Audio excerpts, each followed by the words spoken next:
السلام عليكم ورحمة الله وبركاته صاحبيال waxaad ku soo dhawaataan kanalkeena kulmiye private school ku soo dhawaada casharkeena luqadda Englishka maanta casharkeena aad buu u xiiso badan yahay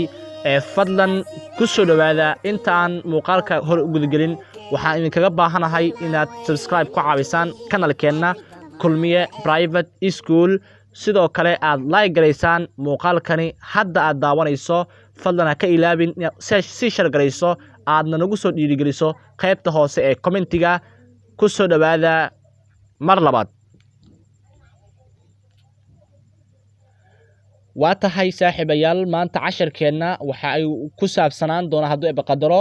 describing what has happened to you describing what has happened to you describing sheegitaan ama sheegid ama qeexitaan ama sharxitaan oo sharxayso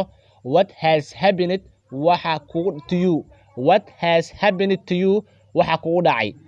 kugu dhacay markaad qof u sheegayso aad ka hadlayso ayaa casharkan ku baranaynaa describing waa sheegitaan what has happened to you waxa adiga kugu dhacay ama qeexitaan ama qof aad u sharxayso waxa adiga kugu dhacay I have been robbed I have been robbed I have been robbed waa la i dhacay I have been robbed waa la i dhacay I have been robbed waa la i dhacay I have been mugged I have been mugged I have been mugged waa la i xiray I have been mugged waa la i xiray I have been attacked I have been attacked I have been attacked waa la i soo weeraray I have been attacked waa la i soo weeraray I have been raped I have been raped waa la i kufsaday I have been raped waa la i kufsaday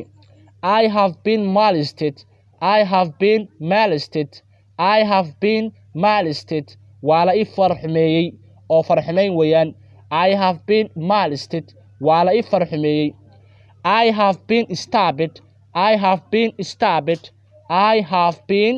stabbed waa la i dilay I have been shot I have been shot I have been shot waa la i toogtay I am bleeding I am bleeding I am bleeding waan dhiig baxayaa I think waxaan filayaa I have broken a bone inaan ka jabay laf I think waxaan u malaynayaa I have broken a bone inaan laf ka jabay I have been followed I have been followed I have been followed waa la i raacay I am being followed by someone I am being followed by someone qof baa i raacaya someone has threatened me someone has threatened me someone has threatened me qof baa ii hanjabay I have been hurt I have been hurt I have been hurt waa la i dhaawacay